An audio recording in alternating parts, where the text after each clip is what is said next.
Welcome everyone. आज इस class में हम पूरा कैट का नंबर सिस्टम रिवाइज करेंगे। व्हेन आई से रिवाइज, तो जो भी फॉर्मूलाज है वो मैं एक बार आपको गो थ्रू करवा दूंगा। उसको एक्सप्लेन करना तो पूरी नंबर सिस्टम को एक्सप्लेन करना काफ़ी डिफिकल्ट हो जाएगा, लेकिन हाँ, एक बार हम इम्पोर्टेंट फॉर्मूलाज को याद कर लेंगे, बिकॉज नंबर सिस्टम में कई बार डायरेक्ट फार्मूला से क्वेश्चन आते हैं। बहुत बार क्वेश्चन आता है डायरेक्ट फार्मूला से, तो उसके हल्के हल्के एग्जांपल देके आपको समझाऊंगा। और अगर आपको वीडियो अच्छी लगेगी तो आप लाइक कमेंट में बता सकते हैं कि हाँ वीडियो अच्छी है। प्लस अगर वीडियो को आप शेयर कर सकें अपने फ्रेंड्स के साथ, अपने किसी एस्पिरेंट के साथ, तो that would be very helpful for him और her and for me also. So let's start the video. तो पहली चीज नंबर सिस्टम में आता है डिविजिबिलिटी रूल। ओके, तो पहला तो ये देखना है, zero is a multiple of every natural number. एक तो ये याद रखना है, zero is a multiple of every natural number. Next आता है डिविजिबिलिटी रूल ऑफ सिक्स। तो सिक्स को अगर हम फैक्टराइजेशन करें 2 × 3, सो अगर हम सिक्स का डिविजिबिलिटी रूल देख रहे हैं या कहेंगे कि कोई भी चीज सिक्स से डिविजिबल है, तो मतलब वो 2 से भी डिविजिबल होनी चाहिए और 3 से भी डिविजिबल होनी चाहिए। ठीक है, अब 12 का ऐसे ही आता है, तो दिस इज 2² × 3, मतलब वो चीज 4 से भी डिविजिबल होनी चाहिए और 3 से भी डिविजिबल होनी चाहिए। तो 12 के लिए ये रूल चलता है। ठीक है, उसके बाद जैसे हम देखते हैं 36, तो ये आता है 4 × 9, तो वो चीज 4 से भी डिविजिबल होनी चाहिए और 9 से भी डिविजिबल होनी चाहिए। ठीक है, उसके बाद कुछ नंबर्स आते हैं जैसे 111, इसका तुम्हें पता होना चाहिए 37 × 3 होता है 111। फिर आता है 1001, ये होता है 7 × 11 × 13। ठीक है, और फिर होता है 10001, ये होता है 73 × 137। फिर होता है 10101, ये होता है 3 × 7 × 13 × 37। ये याद रख लेना, मेनली तो ये याद रख लेना, और हो सके तो ये भी याद रख लेना। उसके बाद हम आते हैं डिविजिबिलिटी रूल ऑफ 9 पे। तो 9 के लिए क्या है कि sum of digits should be divisible by 9। जैसे 0 1 3 5, this is divisible by 9 because 5 + 3 + 1 = 9, so ये डिविजिबल बाय 9 है। अगर ये होता है 1 0 3 5 1, तो इसका रिमाइंडर क्या आता, इसका सम आएगा 10, तो 10 को फिर ऐड करेंगे 1, तो 1 आएगा इसका रिमाइंडर व्हेन डिवाइड बाय 9। तो डिविजिबिलिटी रूल ऑफ 9 का ये मतलब होता है। ठीक है, अब ऐसे ही 99 का, अब इसमें हम सिंगल डिजिट ऐड कर रहे थे, 99 में क्या है कि 2 डिजिट्स के पेयर में ऐड करेंगे। जैसे 1 0 2 3 5, तो राइट हैंड से पेयर बनाना स्टार्ट करेंगे, 5 3 0 2 एंड 1, तो 53 + 0 2 55, नहीं 35 + 0 2 0 1, क्योंकि यहाँ पे कुछ भी नहीं है तो हम 0 के साथ इसका डबल पेयरिंग कर सकते हैं ना, तो 37 आ गया रिमाइंडर। ठीक है, अब देख लो 999 का अगर आ जाए, तो यहाँ पे ट्रिपल की पेयरिंग हो जाएगी। जैसे 1 2 3 1 2 3 1, तो इसकी और इसकी, तो 231 एंड 1, तो 3 3 3 6 4 463 रिमाइंडर आ जाएगा। ठीक है, तो ऐसे करनी है 999 की। बस हमें यही याद रखना है, 9 का, 99 का एंड 999 का, मेनली यही काम आएंगे तुम्हारे। ठीक है, उसके बाद हम आते हैं, यही कुछ एग्जांपल्स दे रखे हैं। जैसे 1 2 3 4 को अगर 999 से डिवाइड करें तो क्या रिमाइंडर आएगा, 234 + 1, तो आंसर वुड बी 235। ठीक है, ये तो आपका हो गया कवर। अब देखो कोई भी चीज को अगर मैं पूछूं ना, जैसे कोई भी नंबर है 1 2 3 1 2 3 1 2 3 1 2 3, इसको 27 से डिवाइड करने पे क्या रिमाइंडर आएगा, तो तुम्हें मैंने बताया था कि जो 999 है उसको हम 27 × 37 भी लिख सकते हैं, है ना। तो इसको पहले 999 से हमें रिमाइंडर फाइंड करना आता है। जो भी आया, मान लो R रिमाइंडर आया, तो हम इस नंबर को क्या लिख सकते हैं, 99Q + R, ये नंबर ये हो गया। ठीक है, अब इसको, ये नंबर को 27 से करना था, तो यही नंबर है, अब इसको 27 से करेंगे तो ये तो कंप्लीटली डिविजिबल है, तो ये तो 0 आ जाएगा, तो R/27 हमारा आंसर आ जाएगा। ठीक है, तो इसको सिंपल ऐसे ही कर सकते हैं। अब जैसे 143 है, डिवाइड 143 से करना है, तो 143 क्या होता है, 13 × 11, अब इसमें अगर मैं 7 का मल्टीप्लाई कर दूं तो ये बन जाएगा 1001। तो 1001 का हमें डिविजिबिलिटी रूल पता है। उसके बाद हम इसको करेंगे तो नंबर फॉर्म हो जाएगा 1001 क्यू प्लस आर। जब 143 को ये तो कंप्लीटली भी डिविजल, तो ये तो इग्नोर कर सकते हैं, तो हमारा आंसर आ जाएगा आर बाय 143। अब रिमाइंडर्स में क्या होता है, कुछ बच्चे कंफ्यूज होते हैं। जैसे अब नॉर्मल मल्टीप्लाई डिवाइड करते हैं, रिमाइंडर भी वैसे ही चलता है। जैसे 11/9 का रिमाइंडर आएगा 2, ठीक है। अब मैं अगर कोई 11 इंटू 3/9, तो इंडिविजुअल रिमाइंडर फाइंड करो। इसका रिमाइंडर 2, इसका रिमाइंडर 3, बीच में मल्टीप्लीकेशन, तो आंसर वुड बी 6, ठीक है। अब अगर वो 11 का स्क्वायर का 9, तो 2 का स्क्वायर बाय 9, तो आंसर वुड बी 4। अब वो 11 प्लस 1 डिवाइड बाय 9, इसका 2 plus 1 by 9, answer would be 3, ठीक है। तो सेम जो भी मल्टीप्लीकेशन, एडिशन, सब्ट्रैक्शन है वो अप्लाई होते हैं रिमाइंडर कैलकुलेट करने में। जैसे 15 इंटू 16 इंटू 17 बाय 7, तो 15 का 7 से 1, इसका 2, इसका 3 divide by 7, so answer would B 6, ठीक है। लेकिन इसमें ऐसा नहीं करना जैसे 8/6 है, अब इसका हमें रिमाइंडर फाइंड करना है, तो इसको हम ऐसे नहीं लिख सकते कि इसको 4/3 तो रिमाइंडर आ गया 1, नहीं, ये रॉन्ग है। जो भी कॉमन लेते हैं ना ऊपर नीचे से, ये सिर्फ रिमाइंडर में एप्लीकेबल होता है। जब भी कॉमन लेंगे वो एक बार साइड में लिख लेंगे क्या कॉमन लिया है। अब इसमें हमने 2 कॉमन लिया था तो ये आया था, तो हम 2 को साइड में लिख लेंगे, फिर जो आंसर आएगा उसको 2 से मल्टीप्लाई कर देंगे, तो आंसर फाइनल 2 आ जाएगा। सिंपल भी देखोगे तो 2 आंसर आ रहा है, वैसे भी 2 आ रहा है, ठीक है। ये कभी कभी बच्चे भूल जाते हैं, जैसे 40/30 का रिमाइंडर फाइंड करना है, हमें पता है 10 आएगा, अगर कॉमन लेके करे तो 10 कॉमन आ गया। अब हमारे पास बचा 4/3, इसका रिमाइंडर आएगा 1, तो 1 इंटू 10, तो 10 वुड बी द आंसर, ठीक है। अब दूसरा आता है कि जैसे 80 इंटू 81 इंटू 79 डिवाइडेड बाय 41, तो रिमाइंडर में क्या होता है कि अगर जैसे 5/6 का रिमाइंडर है 1, सॉरी 5, तो इसको मैं -1 भी लिख सकता हूं, ठीक है। हर रिमाइंडर के 2 रिमाइंडर्स होते हैं, like mod of remainder plus mod of remainder 2 is equal to n। तो यहाँ पे 5 प्लस -1 इज इक्वल टू 6। तो एक्चुअल रिमाइंडर में से जब हम नंबर माइनस करेंगे तो वो भी रिमाइंडर ही कहलाता है, ठीक है। अब जैसे इस क्वेश्चन में आओ, इसका 82 पे तो पूरा पूरा कट रहा था, ठीक है। अब इसके 2 कम है ना, तो -2 इसका रिमाइंडर आ गया, फिर -1 आ गया, और ये हो गया -3, ठीक है। तो हमारा आंसर क्या आ गया, -6 रिमाइंडर। लेकिन रिमाइंडर तो हमेशा पॉजिटिव होता है, तो हम इसको लिखेंगे 41 - 6, दैट इज 35 रिमाइंडर, ठीक है। अब एक और होता है कि एक प्राइम नंबर है, मान लो कोई भी प्राइम नंबर है, p-2 फैक्टोरियल बाय p का रिमाइंडर हमेशा 1 आता है।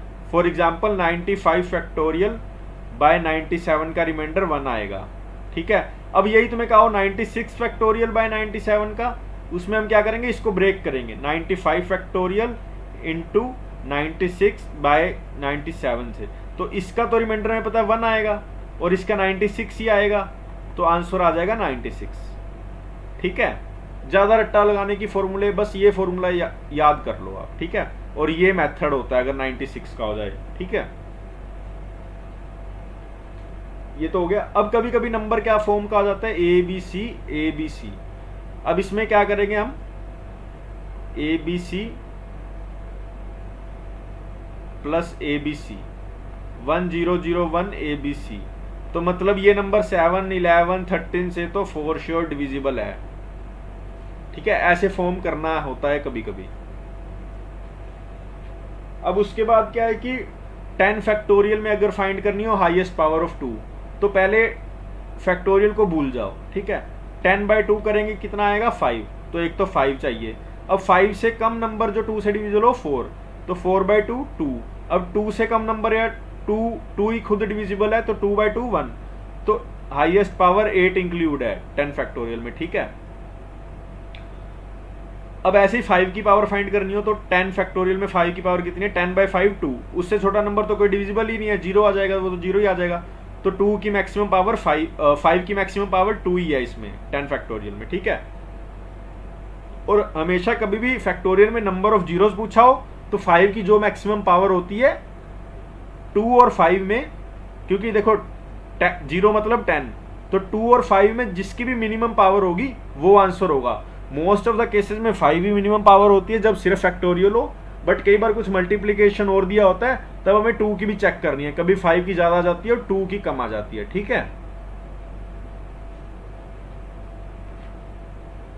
अब जैसे 100 फैक्टोरियल में 21 की पावर कितनी है, तो 21 क्या बना है 7 इंटू 3 से, तो पहले 7 की कम आएगी क्योंकि 3 की तो बहुत ज़्यादा आ जाएगी, सिर्फ 100 फैक्टोरियल है, उसके अलावा कुछ मल्टीप्लाई में नहीं है, तो इसलिए जो भी 7 की पावर होगी वो मिनिमम होगी, इसलिए 7 ही आंसर होगा, ठीक है।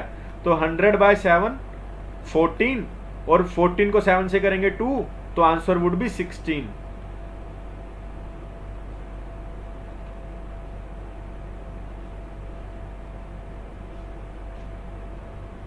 अब उसके बाद फैक्टर्स निकालने में भी कईयों को आते हो कईयों को नहीं आते हो, तो फैक्टर्स निकालने का एक एग्जांपल देता हूं। जैसे पहले कोई भी नंबर को उसके प्राइम फैक्टर्स में डिवाइड करो, जैसे 18 है तो हम इसको सोचेंगे 2 इंटू 3 स्क्वायर लिखने का।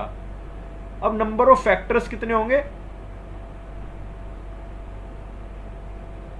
2 की कितनी पावर ले सकते हैं हम, 0 और 1, 0 भी आ सकती है यहाँ पे, 1 से ज्यादा नहीं आ सकती ना, नंबर चेंज हो जाएगा, तो 2 चॉइसेस हैं, और इसमें कितनी है 0 1 2 3 चॉइसेस हैं, तो नंबर ऑफ फैक्टर्स आएंगे 6। ये नंबर ऑफ फैक्टर्स निकालने का फॉर्मूला होता है, ठीक है। अब जैसे मैं फैक्टर पूछा हो 6 की पावर 6 के, तो 6 क्या होता है 2 इंटू 3 की पावर 6, तो 2 6 इंटू 3 6, तो इसके नंबर ऑफ फैक्टर्स आएंगे 7 into 7, that is 49 factors, okay.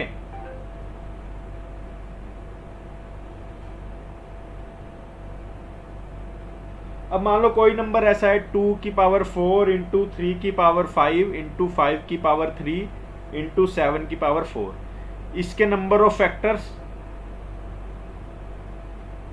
आएंगे 5 इंटू 4 इंटू 4 इंटू 5, ये 5 यहां से आ गया, सॉरी यहाँ पे 6 आएगा, सॉरी 6 इंटू 4 इंटू 5। अब इसके पूछेंगे नंबर ऑफ इवन फैक्टर्स, तो इवन फैक्टर्स में क्या हमें एटलीस्ट 1 2 तो चाहिए ना इवन के लिए, बाकी नंबर कुछ भी हो 1 2 तो चाहिए, तो इसमें जो 0 वाला था ना वो केस नहीं आएगा, तो एक केस कम हो जाएगा, इसमें 4 ही आएगा 4, और बाकियों को कैसे भी लेते रहो तो बाकी तो सेम पड़े रहेंगे, ठीक है। और नंबर ऑफ ओड में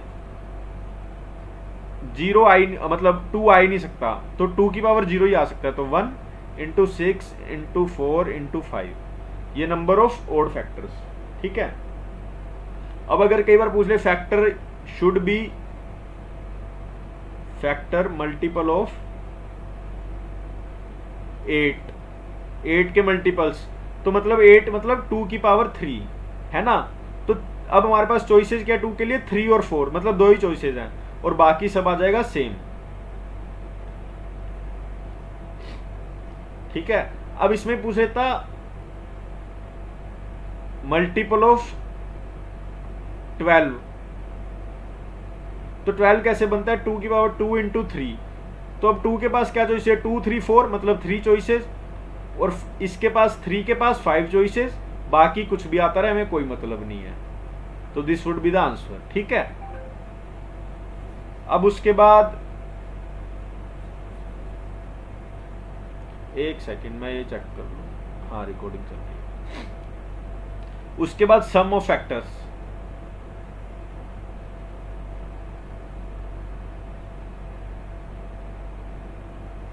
सम ऑफ फैक्टर्स के लिए क्या करना है, जैसे ये नंबर है तो 2 की पावर 0 प्लस 2 की पावर 1 प्लस 2 की पावर 2 प्लस 2 की पावर 4, मल्टीप्लाई में 3 की पावर 0 प्लस 3 की पावर 1 टिल 3 की पावर 5, मल्टीप्लाई में 5 की पावर 0 प्लस 5 की पावर 1 प्लस 5 की पावर 3 तक, फिर 7 0 7 1 7 2 7 3 7 4। अब ये कह रहे हैं कुछ बच्चे कह रहे हैं वैसे तो इतना बड़ा नंबर आएगा नहीं और कैलकुलेशन बड़ी नहीं हो रही, ये भी जीपी बन रही है, ये भी जीपी, ये भी जीपी, ये भी जीपी, तो इतनी कोई कैलकुलेशन बड़ी नहीं हो रही, थोड़ी बहुत बड़ी है, और अगर क्वेश्चन आएगा तो बस इतना ही पूछेगा। अब एक आता है number of ways in which we can write number as a product of two factors.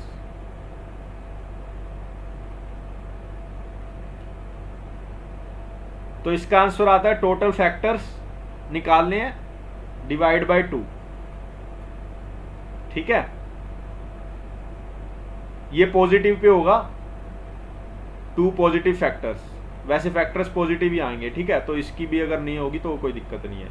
Multiplication of 2 numbers हो जाता तो इसका डबल हो जाता, क्योंकि माइनस इंटू माइनस भी तो सेम ही देगा ना, इसीलिए। ठीक है,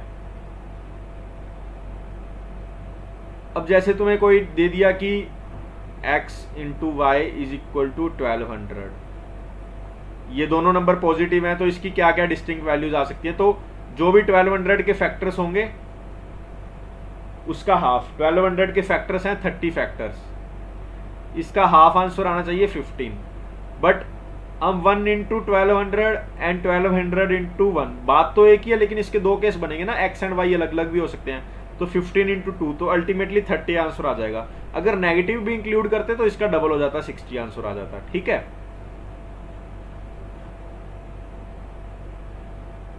अब एक क्वेश्चन आता है number of ways to write n as a product of 2 coprimes. ये डायरेक्ट क्वेश्चन आता है, तो इसका भी डायरेक्ट आंसर आता है 2 की पावर n माइनस 1। अब यहाँ पे n क्या है, यहाँ पे n क्या है, ये वाला n और n अलग है। ठीक है, यहाँ पे n है, ये वाला n है, number of primes in number. अब जैसे 18 नंबर दिया होता कुछ 18, तो इसका हम क्या लिख सकते हैं, इसको 9 इंटू 2, 2 इंटू 9। अब इसमें नंबर ऑफ प्राइम्स कितने हैं, 1 और 2, ये 2 ही डिस्टिंक्ट प्राइम है ना, तो हमारा आंसर आ जाएगा 2 माइनस 1 दैट इज 2। यही मान लो होता नंबर कुछ 7 इंटू 11 इंटू 13, ये यहाँ पे 3 प्राइम्स हैं 7 11, इसकी पावर कुछ भी होती वो मैटर नहीं करेगा। ठीक है, बस इसमें 3 ही है ना डिस्टिंक्ट, तो 7 11 13, तो आंसर आ जाता है 2 3 माइनस 1 4। अब अगर क्वेश्चन पूछ ले प्रोडक्ट ऑफ फैक्टर्स, या कोई क्वेश्चन में यूज करवा ले प्रोडक्ट ऑफ फैक्टर्स, तो इसका सिंपल होता है n, मतलब जो नंबर है आपका, इंटू और उसकी पावर है नंबर ऑफ फैक्टर्स बाय 2, ये एक रिजल्ट है। ठीक है, प्रोडक्ट ऑफ फैक्टर्स के लिए ये n इंटू उसकी पावर है फैक्टर्स बाय 2। ठीक है, अब ये कुछ फॉर्मूलाज हैं, इसको याद कर लेना अगर हो सके, इसमें डायरेक्ट आपका जो क्वेश्चंस है वो बन जाते हैं। ठीक है, अब देखो x square minus y square is equal to 15 दे रखा है मान लो। ठीक है, इसके सॉल्यूशंस पूछे हैं पॉजिटिव, पॉजिटिव इंटीग्रल सॉल्यूशंस, याद रखना पॉजिटिव। तो इसमें क्या है, इसके पहले नंबर ऑफ फैक्टर्स देखते हैं, 15 के कितने आएंगे 4, तो हमारा उसका आंसर आ जाएगा हाफ पॉजिटिव के लिए। ठीक है, एक बार ये फॉर्म का हो तो पॉजिटिव आएगा number of factors divide by 2, और टोटल सॉल्यूशंस कितने आएंगे, मतलब negative positive positive negative negative negative positive positive, ये सब मिला के कितने आ जाएंगे 4 इंटू पॉजिटिव, मतलब जो ये पॉजिटिव नंबर आएगा उसको 4 इंटू पॉजिटिव कर दो तो टोटल आ जाएंगे। ठीक है, एक तो हमारा ये हो गया, ये इसका स्क्रीनशॉट ले लो। दूसरा, अगर इसी में ही यही फॉर्म में ओड ही नंबर आए लेकिन 2 to 5 आ जाए मान लो, तो इसके फैक्टर्स आएंगे 9। अब पॉजिटिव के लिए 9/2 तो पॉसिबल नहीं है, 9/2 तो पॉसिबल नहीं है, ये तो 4.5 आ गया, तो ये तो सही नहीं है। तो जब परफेक्ट स्क्वायर नंबर हो तब क्या होता है, तब 9 से 1 कम लेंगे उससे ताकि इवन आ जाए, 8/2 ले लेंगे 4, है ना। परफेक्ट स्क्वायर में क्या होगा,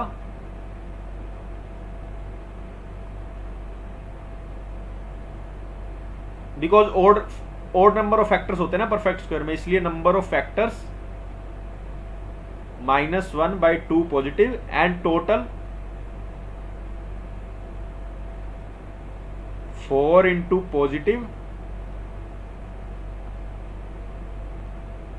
4 इंटू पॉजिटिव +2, क्योंकि यहाँ पे कम लिया था ना इसलिए +2 कर रहे हैं, उसमें +2 नहीं होगा पिछले वाले में, ठीक है। अब एक डिस्क्लेमर मान लो, अगर इसमें नेगेटिव पूछे हो, नेगेटिव इंटीग्रल सॉल्यूशंस, तो टोटल माइनस पॉजिटिव नहीं करना कभी, क्योंकि ये टोटल में पॉजिटिव पॉजिटिव भी है, नेगेटिव नेगेटिव भी है, नेगेटिव पॉजिटिव है, पॉजिटिव नेगेटिव भी है, ठीक है। तो इसका केस अलग बनेगा, ये पूछेगा तब देखेंगे, लेकिन अभी तक के लिए पॉजिटिव और टोटल याद रख लो, ठीक है। अब इसी में हमने, ये तो ओड नंबर थे, अब इसी में आ जाए x² - y² = 1000। तो हमारा पहला काम, जब इवन नंबर आ जाए इस फॉर्म में, इसको 4 से डिवाइड कर दो, x² - y² = 250, ये आ गया। उसके बाद जैसे मैंने आपको पीछे सिखाया था पॉजिटिव के लिए नंबर ऑफ फैक्टर्स बाय 2, वो वाला सारा करना है, ठीक है। अब मान लो यहाँ पे 1000 की जगह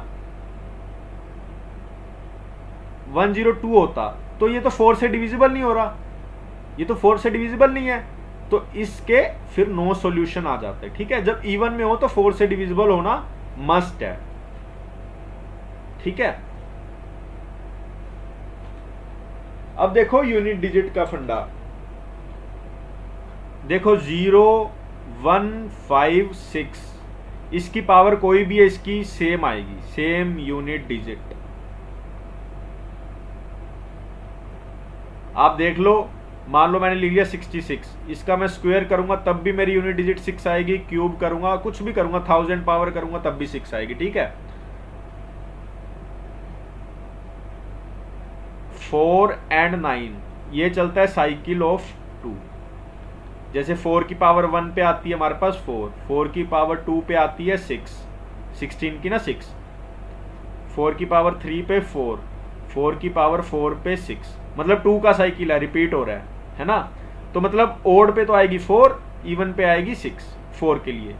9 के लिए 9 की पावर 1 9, 9 की पावर 2 81, तो 1, 9 और 1 का साइकिल चलेगा, ओड पे 9, इवन पे 1, ठीक है। और जो बाकी नंबर रह गए, अब जैसे 2 रह गया, 3 रह गया, 7 8, ये नंबर रह गए, इस पे साइकिल ऑफ 4 की चलेगी, हर 4 पावर के बाद, मतलब 4 से रिमाइंडर निकाल लो आप, जो पावर आएगी उसका देख लेना। जैसे 2 की पावर 33 है, ठीक है, तो 4 से रिमाइंडर आ गया 1, तो 2 की पावर 1, मतलब इसकी यूनिट डिजिट 2 आएगी, ठीक है। ये हो गया। और आपको अब देखो कई बार पूछ लेता है रिमाइंडर व्हेन 6, अब ये वाला भी एक देख लो, जब हमारे पूछे रिमाइंडर बाय 10, रिमाइंडर बाय 10, तो that is equal to unit digit, तो सिंपली यूनिट डिजिट फाइंड कर लो, वही रिमाइंडर बाय 10 होता है। रिमाइंडर बाय 100 लास्ट 2 डिजिट्स, ये दोनों भी इक्वल बात ही है, ठीक है। ये पूछा तो ये भी निकाल सकते हो, ये पूछा तो ये भी निकाल सकते हो, जो इजी पड़े। अब जैसे कई बार क्या होता है 481 की पावर 33, अब इसमें क्या है, लास्ट 2 डिजिट्स निकालनी है, तो पहले वाली लास्ट 2 को छोड़ के बाकी सब डिजिट तो फालतू है, इग्नोर करो, ठीक है।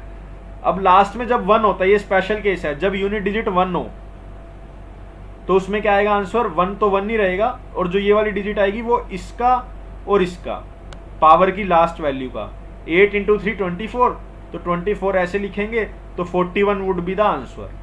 अब जैसे मैं आपको कहूँ 61 पावर 127 की लास्ट 2 डिजिट्स निकालो, या निकालो रिमाइंडर बाय 100, मतलब मुझे पता है लास्ट 2 डिजिट्स निकालनी है, और मुझे ये भी पता है 2 ही डिजिट ये वाली वैल्यू रखती है, उसके पहले वाली तो सारी क्रॉस है, ठीक है। अब यहाँ पे लास्ट में 1 है, तो यहाँ पे भी 1 आ जाएगा, ठीक है। अब 6 × 7 42, तो हमारा आंसर आ जाएगा 21, ठीक है।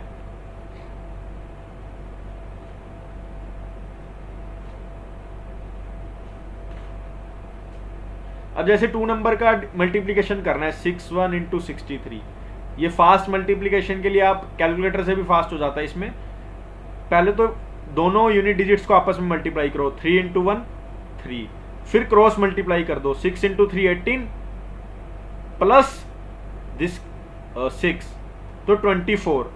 तो अब 24 को पूरा नहीं लिख सकते, सिर्फ 4 लिखेंगे, 2 कैरी, 2 हमारे पास एज ए कैरी। अब पहले जैसे यूनिट डिजिट को किया था, अब ये वाली डिजिट्स को कर दो, 6 इंटू 6 36 प्लस 2 38। अब एक और एग्जांपल ले लो, जैसे 79 इंटू 59। पहले तो यूनिट डिजिट्स को 9 इंटू 9 81, तो 81 का सिर्फ 1 आएगा and 8 would be the carry. अब cross multiplication 7 into 9 63, 9 into 5 45, that is 6 11 116 को 6 ही लिखेंगे, 11 कैरी। अब 7 into 5 35 plus 11 46, this would be the answer. अब देखो 24 की जब भी पावर ओड होगी तो आंसर आएगा 24 लास्ट 2 डिजिट्स। 24 की पावर इवन होगी तो लास्ट 2 डिजिट्स आएंगी 76। ये याद कर लो, 76 की पावर एनी पावर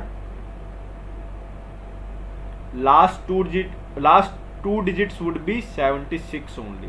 ठीक है, ये आपने देख लिया। अब देखो यहां पे भी ओड हो, मान लो ये डिजिट ओड है, फिर ये 5 है और इसकी पावर है ओड।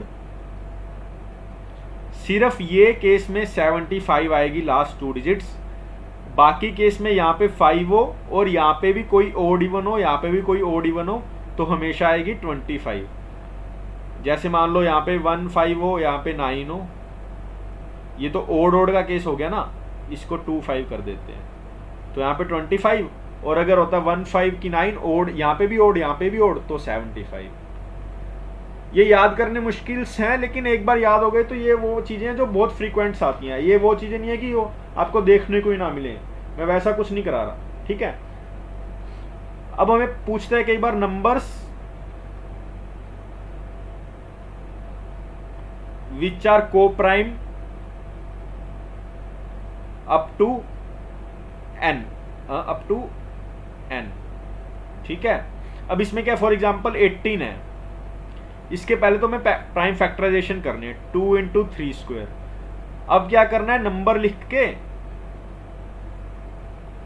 जो उसका प्राइम फैक्टर है p-1 यहाँ आएगा, फिर अगर कोई और भी प्राइम फैक्टर है उसका भी p-1 यहाँ आएगा। समझ गए? अब देखो 18 इंटू p, इसका 2 है तो 1, इसका 3 भी है तो 2, तो मतलब 6 नंबर्स हैं 18 तक जो को प्राइम है टू 18।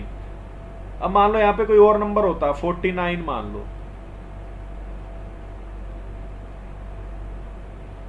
49 दैट इज 7 स्क्वायर, तो 49 इंटू 7/6, तो 42 नंबर्स जो को प्राइम है। और सम ऑफ को प्राइम नंबर्स, यही जो को प्राइम नंबर्स हमने फाइंड किए, इन सभी का सम पूछ ले, सम ऑफ को प्राइम नंबर्स, तो n divide by 2 into number of को प्राइम्स। जितने भी नंबर ऑफ को प्राइम हमने पहले फाइंड किए ना, उसको जो हमारा नंबर है, जैसे उस केस में था 18/2 इंटू कितने नंबर आए थे 6, तो 54 आएगा सम उनका।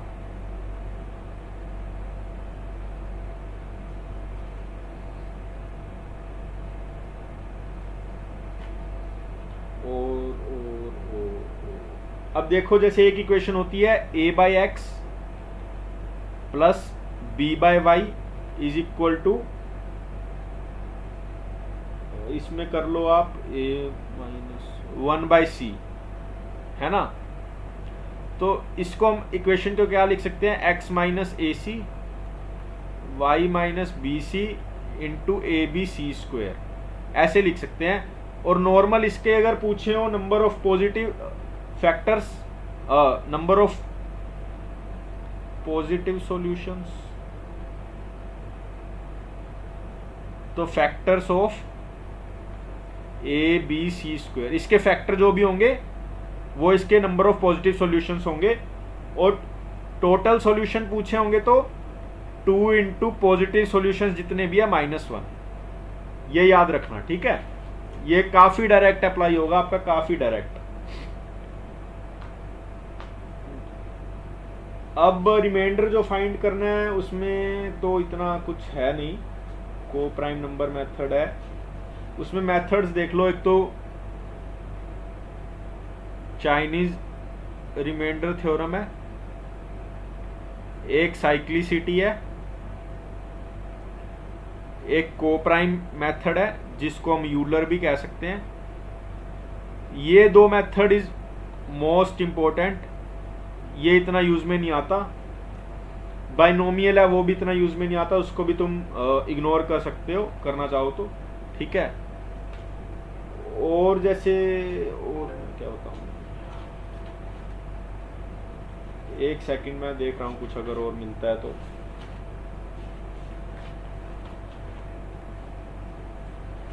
देखो अगर नंबर परफेक्ट स्क्वायर है और 5 से एंड हो रहा है, नंबर परफेक्ट स्क्वायर है 5 से एंड हो रहा है, तो उसकी 10th डिजिट हमेशा 2 होगी।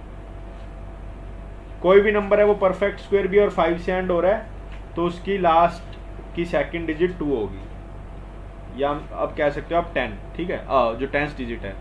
अब एक और है कि अगर मान लो कोई भी नंबर है x y z this divided by n, इसका रिमाइंडर फाइंड करना है, और तुम्हें ऑप्शन दिए हुए हैं A B C D। Number बहुत कॉम्प्लेक्स है, ठीक है, इसको कैसे इजीली सोल्व कर सकते हैं। अब देखो बहुत ही अच्छा एक कंसेप्ट है इसमें। जैसे नंबर है 1 into 1 factorial plus 2 into 2 factorial plus 3 into 3 factorial plus 4 into 4 factorial plus this 10 into 10 factorial तक।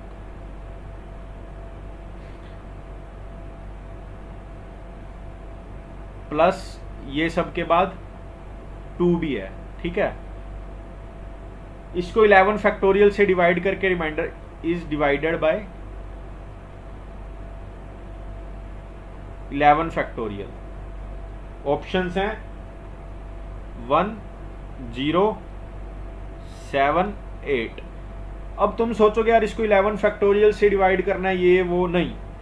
जो डिवीजर होता है हम उसका एक फैक्टर लेते हैं, कोई भी फैक्टर ले लो आप। जैसे इसमें 11 का फैक्टोरियल का सबसे इजी फैक्टर क्या होगा, 2, तो हम 2 को लेते हैं, नंबर को 2 से डिवाइड करते हैं, तो इसको 2 से डिवाइड करेंगे तो 0 रिमाइंडर, ये भी इवन इवन इवन इवन, ये भी इवन, इसमें भी 2, ये सारे 0 0 0 और यहाँ पे 1, मतलब हमारा आंसर आना चाहिए 1। अब ऑप्शन को भी 2 से डिवाइड करके देखते हैं, इसको 2 से डिवाइड किया 1, इसको 2 से डिवाइड किया 0, मतलब ये ऑप्शन खत्म। इसको 2 से डिवाइड किया 1, मतलब ये अभी कहानी में है। इसको 2 से डिवाइड किया 0, मतलब ये भी खत्म। अब कोई और नंबर ट्राई करना पड़ेगा, क्योंकि 2 से तो 2 केस बन रहे हैं, तो 3 को लेते हैं। अब 3 को 2 से डिवाइड करेंगे इसको, तो हमारा आ जाएगा, एक बार इसको मिटा देते हैं, अब इसकी कहानी खत्म। तो 3 को इससे डिवाइड करें 2, या ये 3 से डिविजिबल, ये भी 3 से डिविजिबल, ये भी 3 से डिविजिबल। 4 को 3 से डिवाइड करेंगे 1, इसको 3 से डिवाइड करेंगे 1, तो 4 को 3 से डिवाइड करेंगे, आंसर आना चाहिए 1, है ना। तो हमारा ओरिजिनल देखो ये 1 है, ये भी 7 है, तो इसको भी 3 से करेंगे 1, तो अब इसका फायदा नहीं है, ठीक है। अब एक स्टेप और जाते हैं, अब हम लेंगे नंबर 4, तो 4 को 2 को 4 से डिविजिबल करेंगे 2, ये 4 से गया, ये 4 से गया, ये आ गया 3 इंटू 2 6 इंटू 3 18, 18 बाई 4 2, 2 इंटू 2 4, ये तो गया पूरा, ठीक है। इसको करेंगे 1 डिवाइड बाय 4, तो आंसर आ जाएगा 1। अब देखो ये ओरिजिनल क्या था 1, ये ओरिजिनल क्या था 7, 1 को 4 से डिवाइड करेंगे तो 1 आएगा, 7 को 4 से डिवाइड करेंगे तो 3 आएगा, हमें क्या चाहिए 1, तो ऑप्शन आंसर कौन सा रहेगा, सिर्फ 1, तो मतलब दिस ऑप्शन इज करेक्ट। इतना दूर जाना ही नहीं था हमें, बस ये देख लेना था। और दूसरी बात ये भी हम देख सकते हैं, जैसे एक चीज हो रहा है इसमें, अब देखो हमने 2 पे गए थे जब, उसके बाद हमारे पास 2 आंसर चॉइस बच गई थी, 1 एंड 7, 1 एंड 7। अब 1 एंड 7 में से अगर हम 3 से डिविजिबिलिटी चेक करते हैं, ये डिवाइड चेक करने से पहले हम इसको देखेंगे, ऑप्शंस को, इसको 3 से डिवाइड करेंगे 1, इसको भी 3 से डिवाइड करेंगे 1। जब ये आंसर ही सेम दे रहा है तो 3 से फायदा ही नहीं था हमें जाने का, ठीक है। हम कोई और नंबर सोचेंगे, अब हम सोचेंगे 4, तो 4 को 1 से करेंगे 1, 4 को 7 से करेंगे 3, मतलब ये डिफरेंट है, मतलब कोई तो एक एक्सेप्टेबल होगा और कोई रिजेक्ट होगा। तो हम 2 के बाद सीधा 4 पे जंप कर सकते थे और फिर हमारा एक्सेप्टेबल हो जाता 1। ठीक है, तो ये आपके एप्लीकेशन पे आप इसको जितना इम्प्रूव करेंगे, इसको समझेंगे, उतना फास्ट आप एग्जाम में अप्लाई कर पाएंगे। अब आता है कि least number which when divided by different divisors give the same remainder. Remainder same होना चाहिए, remainder is same, divisors are like 6, 7, 5। तो लीस्ट नंबर क्या होगा, LCM of 6, 7, 5 into k plus r. अब इसमें के कुछ भी हो सकता, इसका आंसर है 210 के प्लस आर। आर मान लो उसने कुछ भी बोला हो, ठीक है। अब के इसमें 0 भी हो सकता है, 1 भी हो सकता है, जो भी आप कहें। सेकंड हाईएस्ट नंबर आएगा तो के 1 आ जाएगा, लीस्ट नंबर आएगा तो के 0 आ जाएगा। अब आता है डिविजर्स हैं 5, 6, 7 और वो रिमाइंडर्स हैं 1, 2, 3। अब ये देखो यहाँ पे 4 का डिफरेंस, यहाँ पे 4 का डिफरेंस, यहाँ पे 4 का डिफरेंस। जब ऐसे डिफरेंस कांस्टेंट हो, रिमाइंडर कांस्टेंट नहीं हो, डिफरेंस कांस्टेंट हो, तो नंबर आएगा LCM of 5, 6, 7 minus difference that is 4 into के। अब इसमें के 0 मत ले लेना क्योंकि फिर n आ जाएगा -4, तो के मिनिमम 1 होगा इसमें। ठीक है,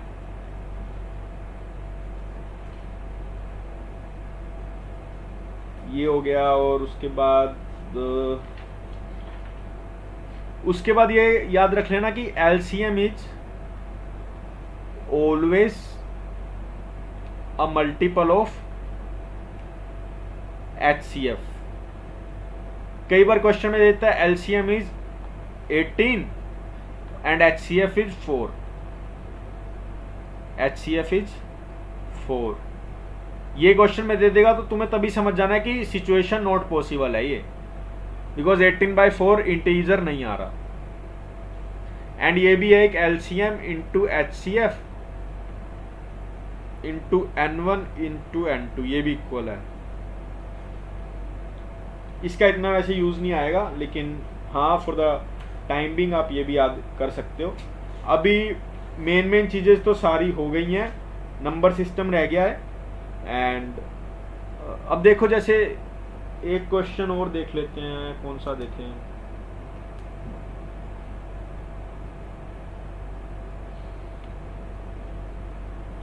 चलो ये देखो, क्वेश्चन है HCF is equal to 6, LCM दे रखा है 108 बस।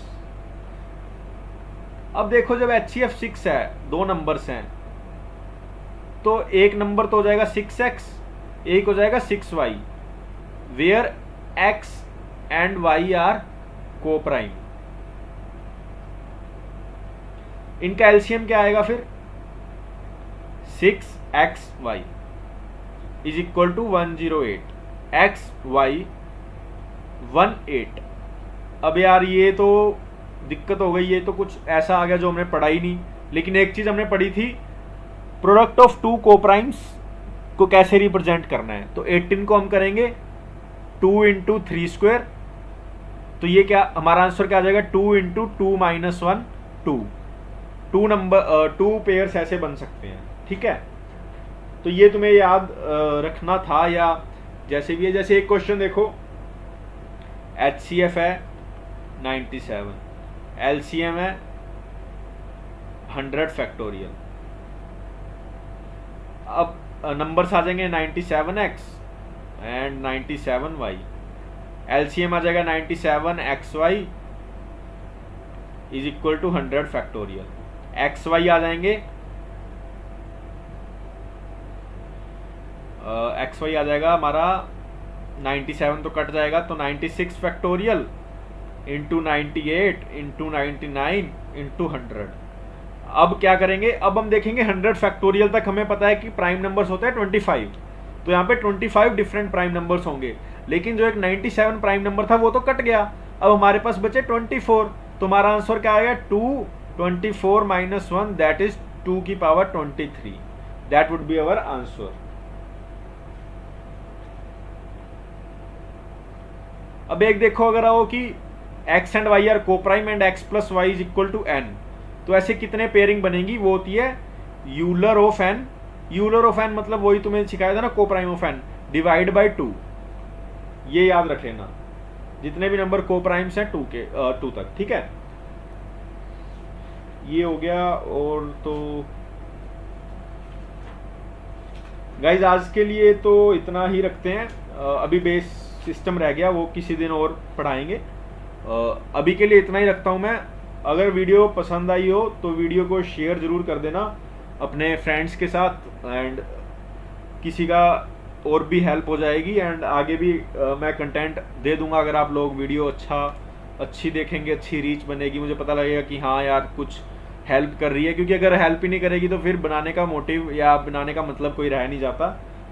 लास्ट में एक और चीज़ देख लो, एक होता है सक्सेसिव डिवीजन। इसका बस तुम्हें कुछ देखना नहीं है। सक्सेसिव डिवीजन होता है कि यार हम जो भी क्वेश्चन आता है फिर उसको डिवाइड करते हैं, फिर नया क्वेश्चन को लेके डिवाइड करते हैं, फिर ऐसे ऐसे करते हैं, ठीक है। अब इसमें बोलूँगा कि मैंने कोई एक नंबर था, उसको पहले किया 13 से डिवाइड, उसको पहले किया 2 से, फिर 3 से, फिर 5 से, फिर रिमाइंडर ये आया। मान लो 2 से डिवाइड किया, 3 से किया, 5 से किया, रिमाइंडर आया 1 2 5 1 2 3। अब इसमें क्या, ऊपर तो डिविजर्स लिखने हैं तुम्हें वही सीक्वेंस में, नीचे आएंगे रिमाइंडर्स और नंबर आएगा ऐसे। पहले इसको इससे, ये इग्नोर कर दो, इसको इससे मल्टीप्लाई, जो भी आया फिर प्लस, फिर जो भी आया मल्टीप्लाई, फिर जो भी आया प्लस। अब देखो कैसे, 3 × 3 9 plus 2 11, 11 × 2 22 plus 1 23 would be the number. उसके बाद तुम्हें बढ़ाना है तो एलसीएम ऑफ 2 3 5 के, ये नंबर आ जाएगा। के 0 भी हो सकता है अगर मिनिमम पूछा हो, ठीक है। उसके बाद कुछ प्रॉपर्टीज हैं, a³ + b³ = a + b। ये हमें लगता है याद है, और या कई बार एग्जाम टाइम में नहीं याद आती तो एक बार आप रिवाइज कर सकते हैं। a³ - b³ = a - b, a² + b² + ab। उसके बाद है a + b + c², a² + b² + c² + 2ab + bc + ac, ठीक है।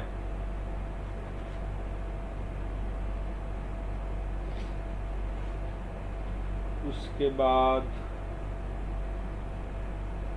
देखो एक और चीज है, number of common factors. Like दो नंबर्स हैं 24 एंड 36, इसके नंबर ऑफ कॉमन फैक्टर्स क्या आएंगे। पहले तो इन दोनों का HCF फाइंड करो। 12। अब इसके जो भी नंबर ऑफ फैक्टर्स आएंगे, answer is number of factors of 12 और HCF ऑफ 24 और 36 का जो भी HCF है उसके नंबर ऑफ फैक्टर्स आप निकालेंगे, वही आपका नंबर ऑफ कॉमन फैक्टर्स होगा।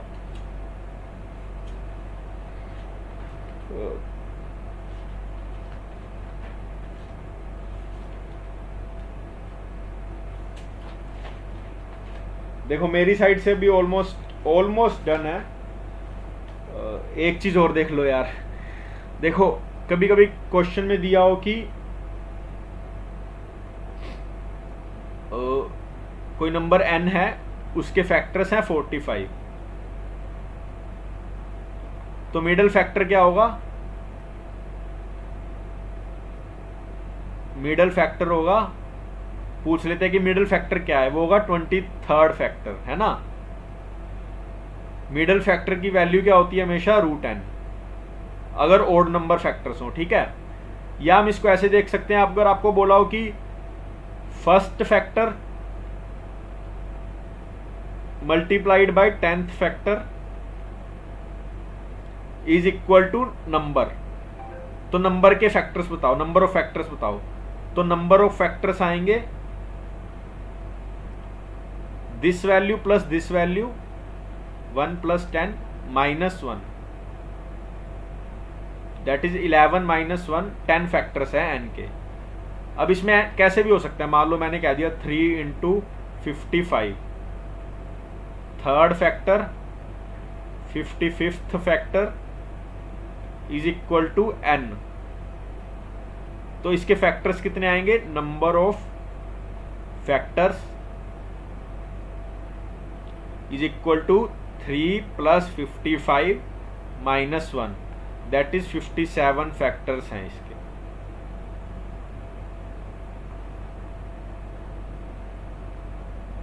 Thank you guys, share the video and comment for the next revision video, and I will choose a topic which will